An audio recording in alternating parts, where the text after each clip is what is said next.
성전 중심의 예배는 굉장히 쉽지 않은 예배입니다. 왜냐하면요, 거리가 멀어요. 별거 아니에요. 멀어요. 성전에 한번 가려고 하는데 멀어요.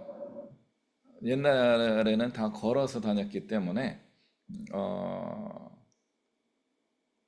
뭐 차가 있는 우리 시대에도 멀면 못 갑니다. 예를 들어 부산까지, 서울에서 부산까지, 반대로 부산에서 서울까지 오고 가는 일이 쉽지는 않습니다. 차로 가는데도 쉽지 않아요. 그래서 명절이 되었을 때 도로가 막히면은 굉장히 어렵다, 어렵다. 뉴스로 나올 정도니까요. 그 정도로 좀 어렵습니다. 고대 사회는 더 어려웠죠. 대부분 도보로 다녔습니다. 뭐 좀 여력이 있는 사람들은 나귀 정도를 사용하고 좀 부유하신 분들은 뭐 마차 정도 썼을 텐데 마차도 그렇게 넉넉하게 사용할 수가 없습니다. 왜냐하면은 산이 있어요. 이스라엘 지형은 울퉁불퉁합니다. 그래서 그 수레를 끌고 신나게 달릴 수 있는 그런 도로가 별로 없어요. 그러다 보니까 그 나귀 정도 타고 산을 올라갔다 내려갔다 하는 그 여행을 할 수 있었고요. 대부분은요 걸어 다녔죠.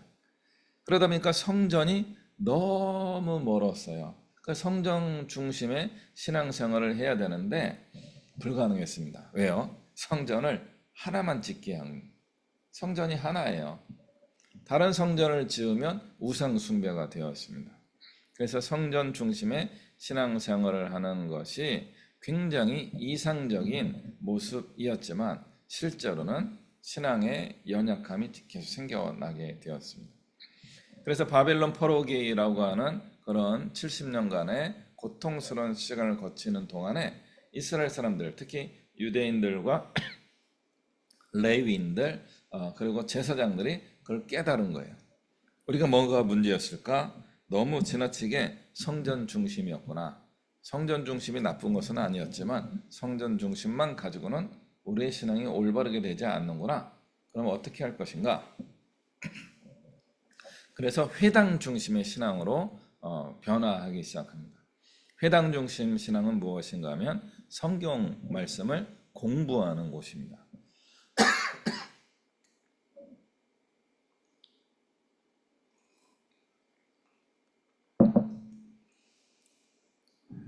말씀 중심의 신앙생활로 변화하게 된 겁니다. 굉장히 놀라운 변화예요. 우리 기독교 신앙에서 이 성경 말씀을 읽고 공부하는 것이 너무나 자연스럽고 당연한 것처럼 여겨지지만 그게 자연스러운 게 아닙니다. 경전을 공부하는 건 주로 누가 한 거예요? 사제들이 주로 합니다. 불경을 주로 공부하는 분들은 누구셔요? 스님들이 주로 하셔요. 그리고 신앙심이 좋은 일반 성도들, 평신도들 몇 분 정도 하시는 거죠. 우리 기독교 신앙에서도 성경 연구는 주로 누가 합니까? 저 같은 목회자가 신학 공부를 하면서 해요. 그리고 신앙이 좋으신 분들은 어느 정도 하셔요? 성경 통독을 하십니다. 성경을 깊이 통독만 하더라도 회당 중심 신앙과 비슷한 모습일 수 있습니다. 이러한 신앙생활이 자연스러운 것이 아니에요. 괜히 불편하고 어색하고 어떤 때는 굉장히 우리에게 족쇄처럼 다가옵니다. 그런데 이스라엘 사람들은 그게 아니라는 걸 깨달은 거예요. 왜냐하면 성전 중심의 신앙생활을 하다가 망했거든요. 망하니까 이상한 거예요. 성전이 있으면은 하나님이 함께 계시는 건데 왜 망했을까? 이것을 오랫동안 고민하면서 답을 찾다가 발견하는 것이 하나님의 말씀을 제대로 알아야 되고 알다라고 하는 표현입니다. 두 번째는 그 말씀대로 제대로 살아가야 되는구나 라고 하는 거죠. 그게 뭐예요? 바리새입니다. 바리새파, 율법주의입니다. 지금은 우리가 신약 성경을 근거로 해서 율법주의가 나쁘다라고 이야기하지만 실제로는 그것은 굉장히 좋은 신앙의 선택이었습니다. 성전 중심의 신앙생활은 일종의 무속 신앙과 비슷했을 수도 있어요. 그래서 산당에서 제사를 하게 되는 거죠. 산당에서 제사를 하다 보니까 자연스럽게 여호와 하나님보다는 바알과 아세라를 섬기는 우상 숭배에 빠지게 되었습니다. 그래서 성전 중심과 산당 중심의 그런 신앙생활은 우상 숭배로 흘러갈 수 있는 거죠. 왜요? 말씀이 없으니까. 그래서 이스라엘 사람들이 말씀 중심의 신앙생활로 접어들게 된 겁니다. 놀라운 변화예요. 그걸 나쁘다고만 이야기하면 안 됩니다. 그 변화는 일종의 과정이에요. 단계예요. 그래서 말씀 중심의 신앙생활을 하다 보니까 어떤 식으로 됐다고요? 율법주의 신앙이 된 겁니다. 말씀을 기계적으로 지키는 거죠.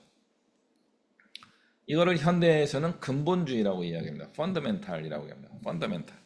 근본주의 신앙으로 발전하게 됩니다. 근본주의 신앙은 우리 기독교에 가장 대표적으로 존재하는 거고요. 이슬람교의 근본주의 신앙이 굉장히 문제가 되고 있습니다. 기독교든 이슬람교든 근본주의는요, 굉장히 과격해집니다. 폭력적으로 변화하게 됩니다.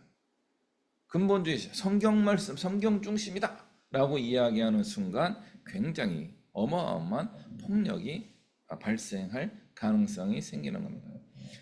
사랑의 하나님을 이야기하지 않고 규범적이고 지켜야 된다를 강조하는 그런 신앙생활을 하게 될 때 지키지 않은 사람은 나쁜 놈이 되는 거예요.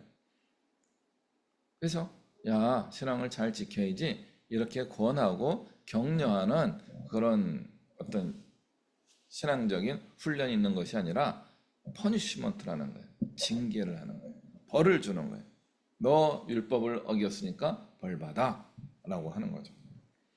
우리나라에 법이 존재하고 있죠. 뭐 헌법, 뭐 형법, 형사법이죠. 그 다음에 상법, 어떤 사업과 관련된 비즈니스에 관련 법이죠. 민법, 이런 법들이 있어요. 이 법이 세워진 목적이 무엇일까요? 사람들을 행복하게 하기 위한 것입니다. 그런데 이 법이 벌을 주는 용도로만 사용되면 어떻게 됩니까? 이게 독재로 넘어갈 수 있는 겁니다. 우리나라가 검찰 독재가 잠시 발생했던 이유가 그겁니다. 법 앞에 우리는 법을 해석할 능력이 없잖아요. 해석할 능력 있는 사람이 변호사, 검사, 판사 이런 사람들인데 이분들이 사람을 살리는 그런 법조인으로 살아가면 정말 감사한데 그렇지 않은 경우가 종종 있었던 거죠.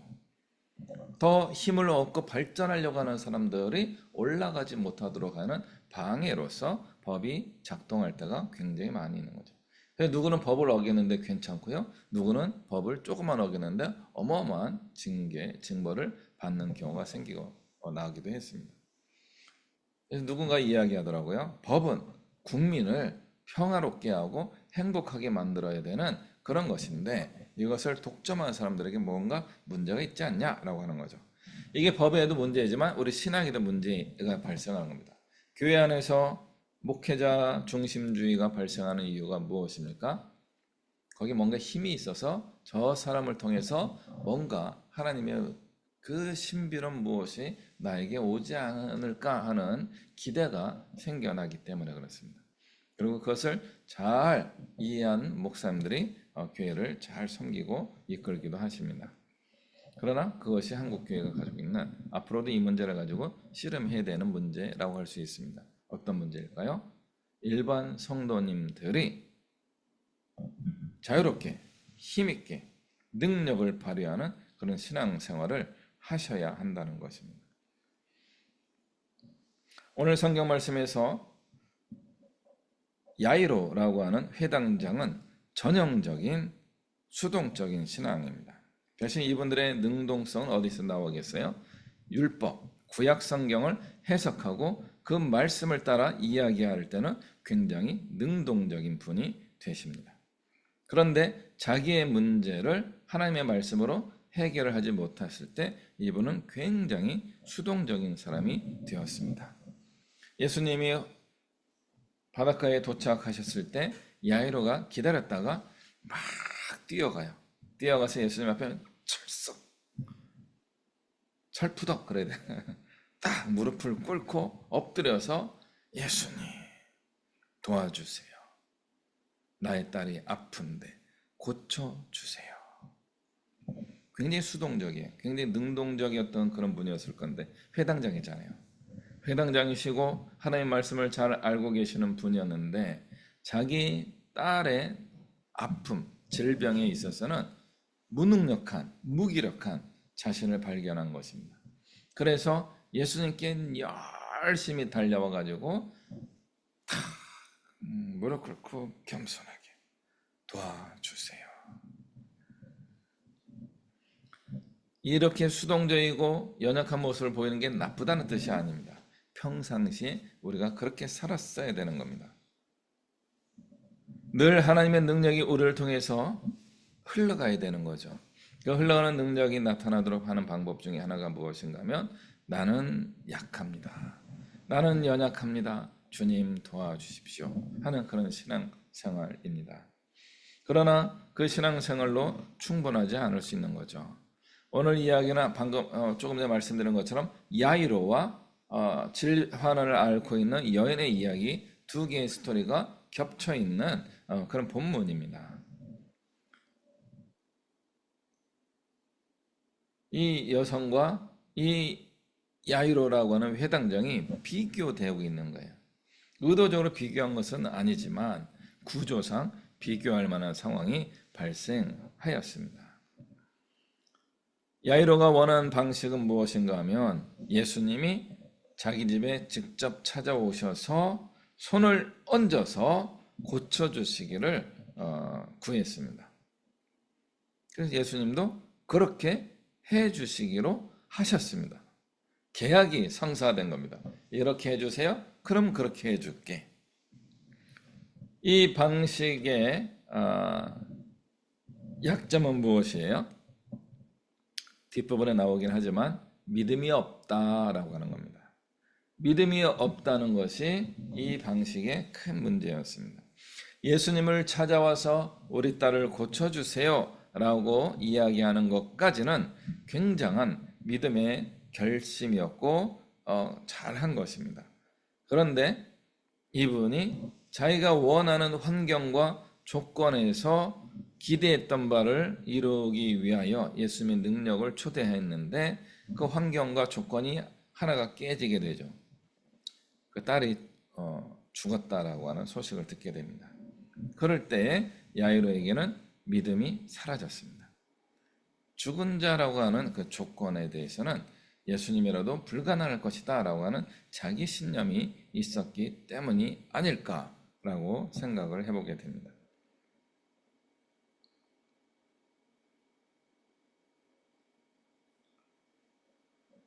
지금 새로 카메라에 적응하느라고 좀 그렇습니다. 요 중심이 안 맞아서 그런지 자꾸 저희 눈이 돌아가고 자꾸 카메라를 보고 이야기해야 되는데 딴 데 보고 이야기했던 것 같아요. 죄송해요. 네, 조금 더 보도록 하겠습니다. 그럼 야이로라고 하는 이 회당장에게 있었던 이 문제는 어떻게 볼 수 있나요? 제가 해석하기에는 경험주의자입니다. MBTI로 하면 S 성향이 아주 많은 분입니다. 센스, 감각을 통해서 정보를 얻고 그것만을 확신하는 그런 스타일 또는 이론주의자입니다. 어떤 이론의 근거에서 이 프레임 안에서만 그렇게 생각하는 분일 가능성이 보였습니다. 그래서 예수님에게 찾아와서 예수님께 우리 딸이 아픈데 오셔서 손을 얹어주세요. 이 경험주예요. 손을 얹어주세요. 그러면 우리 딸이 낫겠습니다. 굉장히 믿음의 고백이긴 하지만 뭔가 자기가 원하는 프레임을 딱 짜갖고 온 거예요. 이렇게 하셔가지고 이렇게 해주면 이게 될 것 같습니다. 주님이 해주시겠습니까? 내가 세운 계획 안에 주님을 맞춘 것입니다. 나중에 그 뒷부분에 나오는 여인하고도 구조가 비슷합니다만은 그 구조에 미묘한 차이가 있다는 것을 우리가 발견하면 좋겠습니다. 죽은 자를 살리시는 예수님이라는 믿음까지 나아가지 못한 거죠. 병든 자를 고치시는 예수님인데 오셔서 진맥도 해주시고 손을 얹어서 고쳐주시면 좋겠습니다 라고 하는 그런 요청, 부탁을 드리러 오게 됩니다. 야이로의 이야기는 조금 이따가 더 하도록 하겠습니다. 이렇게 예수님이 야이로의 초대를 받고 야이로와 함께 그 소녀를 치료하기 위하여 길을 나섰습니다. 사람들이 주변을 막 둘러싸고 예수님을 막 밀치기까지 하고 있는 거죠. 그때 한 여인이 지나가면서 예수님의 이야기를 들었던 거죠. 그리고 그 안에 믿음이 확 생겼어요. 저분이 나의 질병을 고쳐줄 수 있으실 것 같다. 어떻게 하면 될까? 지나가는 예수님의 붙들고 야이로처럼 예수님 나를 고쳐주세요 라고 이야기하는 그런 용기가 없었습니다. 계획을 짤 수가 없었던 거예요. 예수님 나에게 손을 얹어서 기도해 주시면 내가 나을 것 같아요. 나를 위해서 기도해 주세요. 손을 얹어 주세요. 라고 하는 요 전 단계 과정을 이 여인은 할 자신이 없었다라고 보여집니다. 이유는 모르겠어요. 이유는 모르겠지만 예수님께 요청을 하지 못한 거예요. 더 겸손한 것일 수도 있습니다. 야이로보다 훨씬 더 겸손해서 감히 내가 저 예수님의 발걸음을 멈춰 세울 수 있겠는가? 그럴 수 없지라고 하는 겸손함일 수도 있습니다. 또 한 가지는 그 시대 사회적 편견이었을 수도 있습니다. 여성들에 대하여 존중하지 못했던 문화가 있었다고 여겨집니다. 괜히 병으로서 더러워졌다라고 하는 평판을 받게 되는데, 더군다나 여자인데 병든 여자가 수많은 남성들 틈바구니에서 예수님에게 이야기하는 것은 어쩌면 불경한 어떤 상황으로 몰아갈 수도 있는 것으로 좀 두려움을 가진 게 아닌가, 이런 생각을 해보는 겁니다. 그래서 이 여인은 저분이 나를 고쳐주는 건 분명한데, 이런 여러 가지 상황과 여건에 보면은 이게 쉽지 않구나. 이분도 나름대로 굉장히 이성적인 생각과 판단을 하신 분으로 여겨집니다. 그러면서 이 여성이 중요한 결심을 하게 되는 거죠. 예수님의 옷자락만 건드려도 내가 나을 수 있을 것이다. 이런 믿음이 어디서 갑자기 생깁니까? 불가능한 믿음이에요. 12년 동안 이 혈루증이라고 하는 질병에 걸려가지고 수많은 의사들에게 치료를 요청했는데 의사들로부터 괴로움만 당하고 고치지 못한, 치유받지 못한 그런 시간을 보낸 겁니다. 장장 12년인 거예요. 12년간 어쩌면 이게 죽는 병은 아니었던 것 같아요. 죽는 병은 아닌데 굉장히 불편한 병인 거죠. 굉장히 어려운 질병인 겁니다. 의사들, 소문난 의사들을 다 찾아다녔을 겁니다. 12년 동안 몇 명이나 만났겠어요. 그런데 고치지 못한 거죠. 그래서 저는 이 부분을 읽으면서 의사들인데 왜 못할까? 이런 생각을 했는데, 오늘도 드라마 이야기를 하나 또 하겠습니다. 제가 최근에 본 드라마가 뭐라고요? 존 아담스라고 하는 그런 드라마예요. 미국의 2대 대통령을 했고, 이번은 연임을 하지 못하고 미국의 독립전쟁을 이끌었던 굉장히 중요한 멤버 중에 한 분이었고, 놀라운 거는 이분의 아들이 또 6대인가 미국 대통령으로 취임하게 됩니다. 본인은 정치적으로 크게 성공한 것 같지는 않지만 이 어떤 정치 명문가로서 자리 잡게 하는 그런 일을 결국 이루신 분입니다. 이 드라마를 보다가 굉장히 신기한 장면을 봤어요.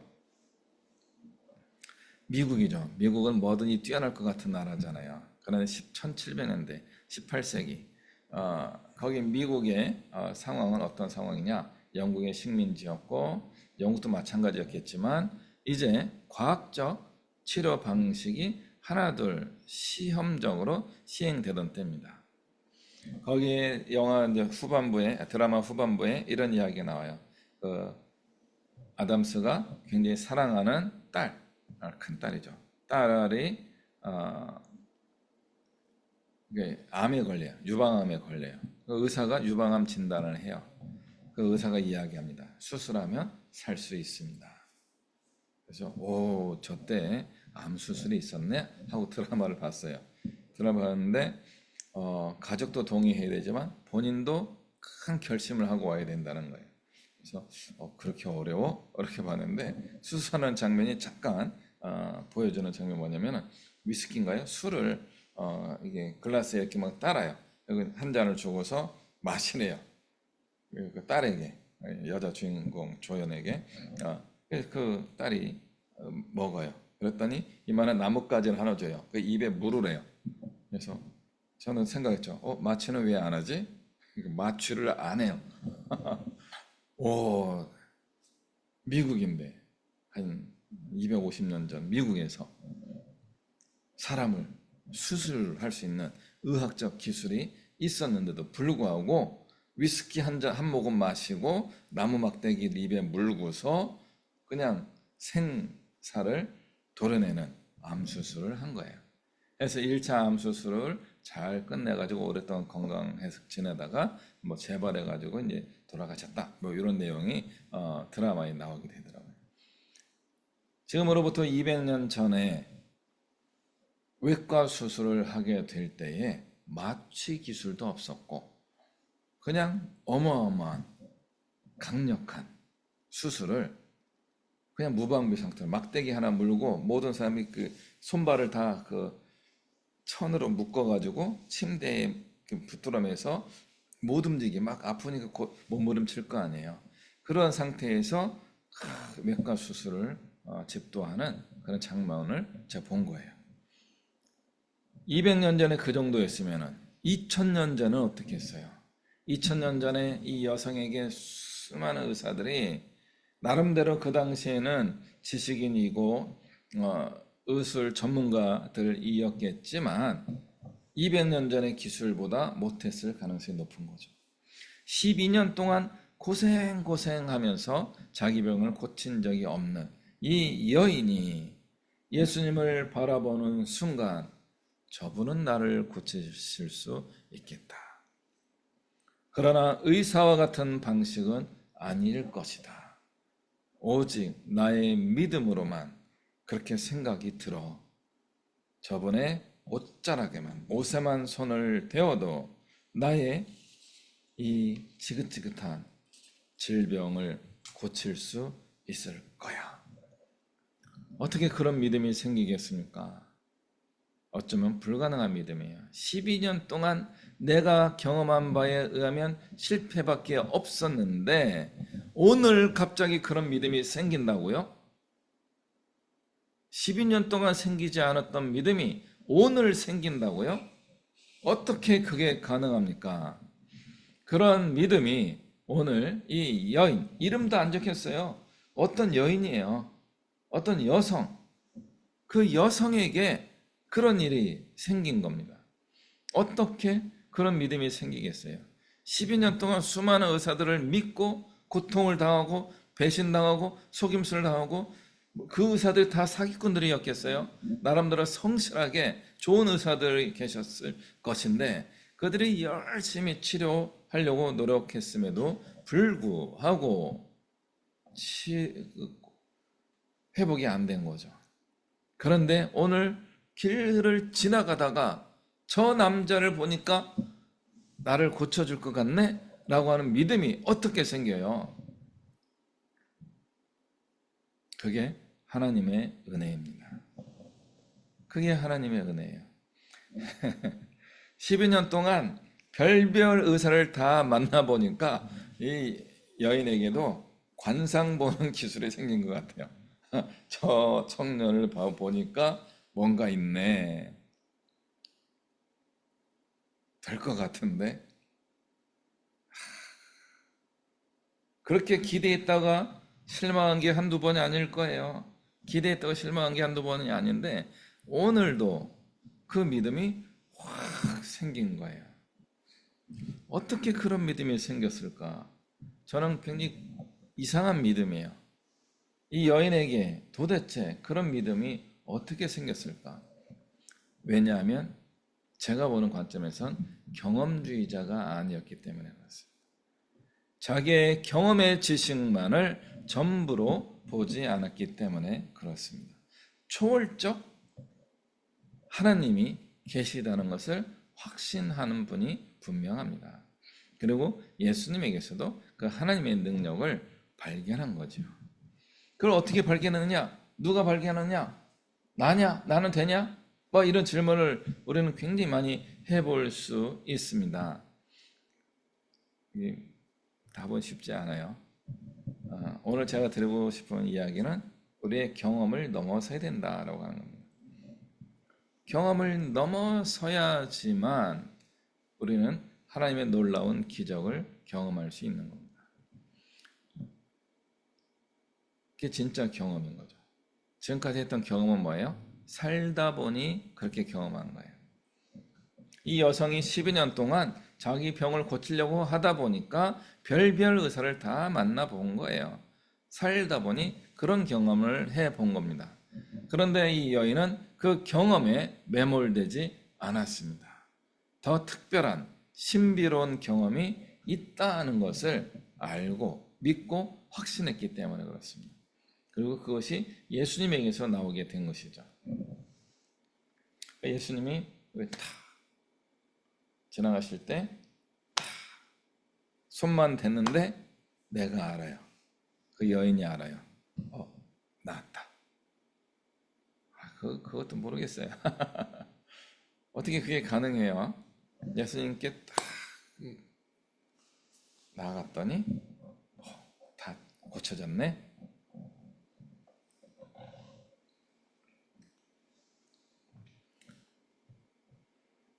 그 여인에게 34절 오늘 본문입니다. 따라 너의 믿음이 너를 구원하였으니 평안히 가라. 내 병에서 놓여 건강할지어다. 너의 믿음이 너를 구원하였으니 평안히 가라. 예수님이 평안히 가라고 말씀하십니다. 오늘 말씀 제목으로 말씀드렸어야 되는데 제목이 이거예요. 평안히 가라. 어딜 가라는 거예요? 평안히 가라. 너의 인생을 너의 주도적으로 살아보아라 라고 권하고 계신 겁니다. 야이로 이야기를 좀 더 살펴보고 이제 이 평안히 가라라고 하는 가라 하는 말씀을 한번 더 깊이 생각해 보겠습니다. 이 여인이 떠나가려고 할 때 회당장의 사람들이 옵니다.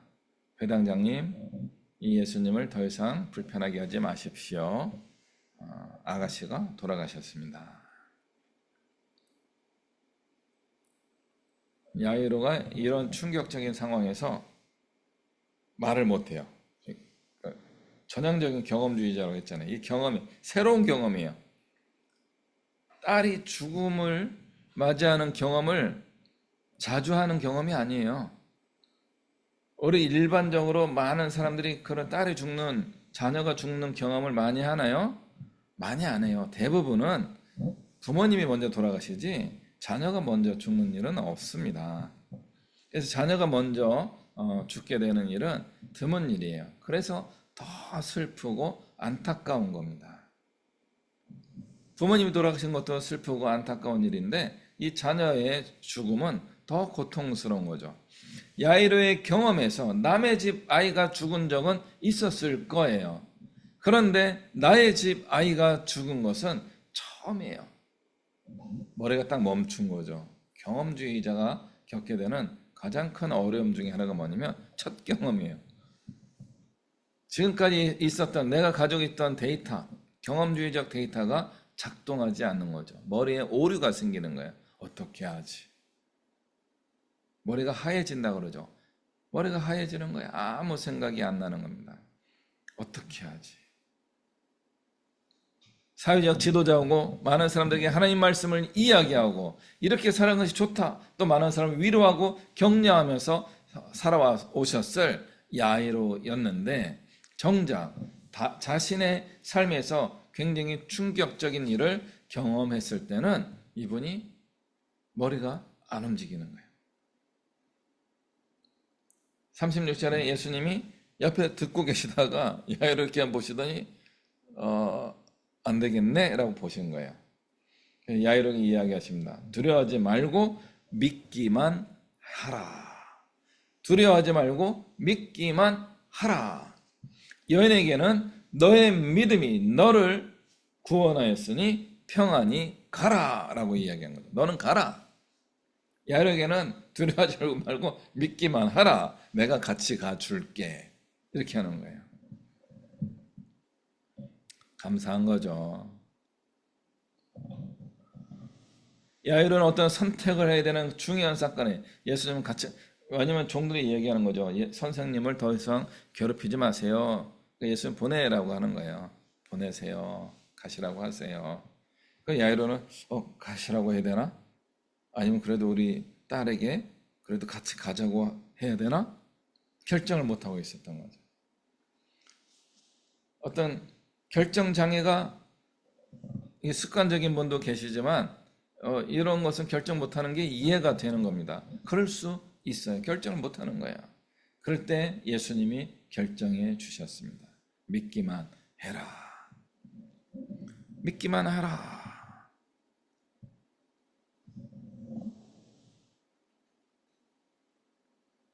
야이로는 예수님이 그 여인을 고치시는 것을 보았습니다. 경험주의한 거예요.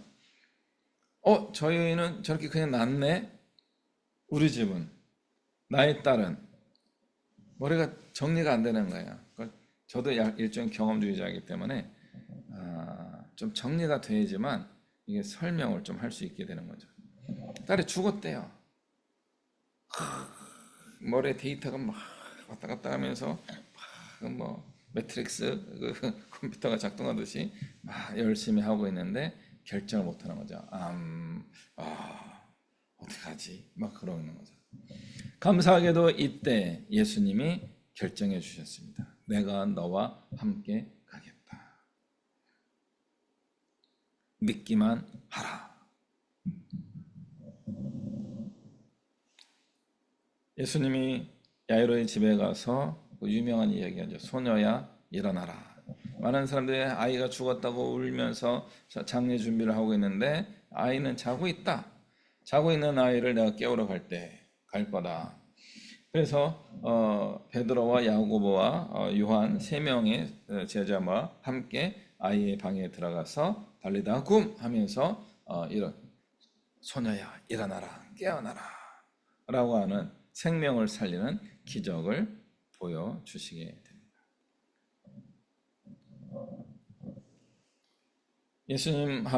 예수님의 말씀하고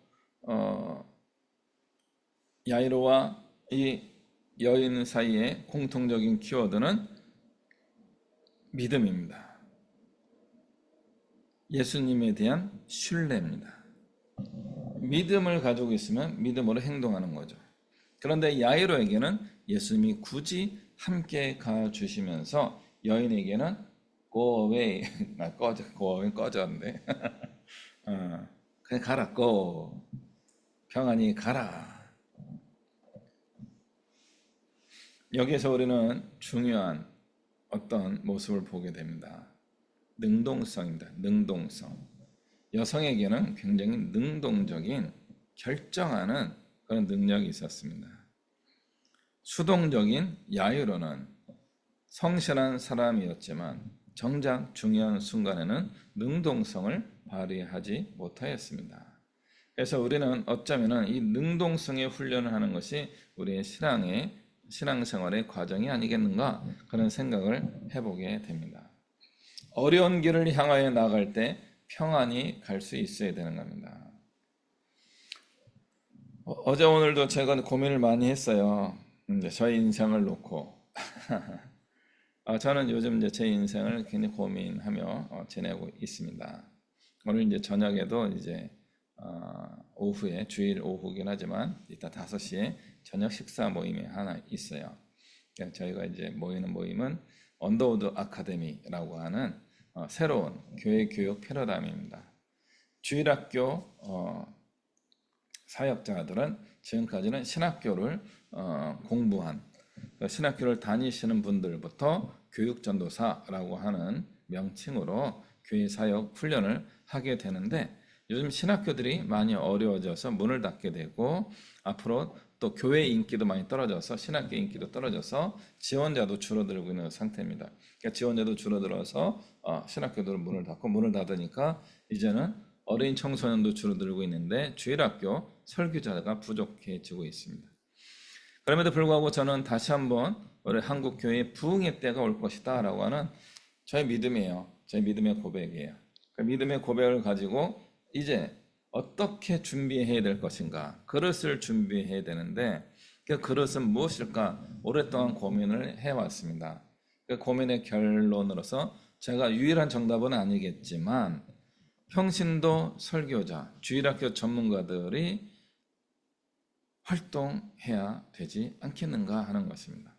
그래서 그런 분들을 훈련하고 양성하는 교육기관으로서 언더우드 아카데미라는 것을 저희가 지금 준비하고 있는데 한 몇 년을 준비했는데 잘 안 돼요.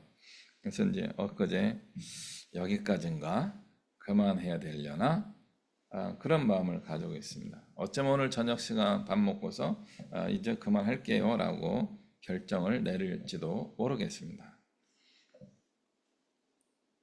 시대가 바뀌고 어쩌면은 패러다임이 바뀌었습니다. 그런데 교회는 아직도 올드 패러다임으로 가고 있는 거죠. 새로운 패러다임으로 가야 되는데 저는 올드 패러다임에서는 실패한 사람입니다. 그래서 새로운 패러다임만이 저의 성공의 방향이라고 저는 확신하는데 어쩌면 시기상조일 수 있겠다. 저는 이렇게 이야기까지만 꺼내고 그냥 사라지는 존재일 수도 있겠다. 새로운 패러다임에서 나는 어떤 역할을 할 수 있을 것인가. 이게 이제 어제 오늘 계속 고민하는 주제, 저의 인생의 주제입니다. 제 개인의 주제이기도 하고요. 어떤 면에서는 하나님 주시는 소명입니다. 과연 주님은 나에게 평안히 가라, 아들아, 너의 믿음이 너를 구원하였으니 평안히 가라 하는 말씀을 제가 받을 수 있을 것인가, 이런 생각을 해보는 겁니다. 과연 여러분은 이 12년간 고생하며 살았던 여성의 모습입니까? 아니면 나름대로 존경받고 훌륭하게 사명을 잘 감당하던 야이로와 같은 그런 분입니까? 그리고 오늘과 같은 그런 결정적인 순간에 우리는 어떤 결정을 할 수 있는 사람입니까? 아니면 수동적으로 따라가는 존재입니까? 야이로는 수동적으로 따라가는 존재였지만 주님의 은혜로 그 딸이 치유받는, 죽음에서 살아나는 놀라운 기적을 경험하게 되었습니다. 그 이후에 회당장의 역할을 하면서 예수님을 계속 전하고 가르쳤을 것입니다. 야이로가 틀린 것은 아닙니다. 잘 하였습니다. 그러나 이 여성에게는 제 고민하는 거죠. 딸아, 너의 믿음이 너를 구원하였으니 평안히 가라. 도대체 어디로 가라는 거예요? 어디로 가라는 거예요? 어쩌면 주님은 이 여인을 믿으신 것 같아요. 이 여인이 예수님을 믿은 것처럼 예수님도 이 여인을 믿은 것 같아요. 너는 어디를 가든지 나를 알리면서 하나님의 뜻을 이루며 살아가겠구나 라고 기대하고 보내신 것 같습니다. 보통은 나를 따르라 라고 해야 되는 거예요. 나를 따르고 나의 십자가를 지고 나에게 배워라 라고 이야기하셔야 되는데 여인에게는 가라고 하는 거예요. 그것도 평안히 가라. 마음 편하게 가라. 고민하지 말고 가라. 과연 예수님의 이 결정은 어떤 것을 우리에게 이야기해 주고 있습니까? 여러분, 야이로입니까? 여인입니까? 스스로 생각하고 행동하는 신앙생활을 하는 분입니까? 아니면 계속 원칙과 말씀 중심을 따라서 성실하게 살아가는 분들입니까? 우리에게는 이 두 사람이 다 필요할 수 있습니다. 그러나 어떤 면에서는 여인은 그동안 우리가 간과했던, 집중하여 보지 못하였던 이 여인의 모습이 예수님이 기대했던 신앙생활의 본래 모습이 아닐까 하는 생각을 해보기도 합니다. 과연 우리는 어디로 갈 수 있겠습니까? 평안히 갈 수 있겠습니까?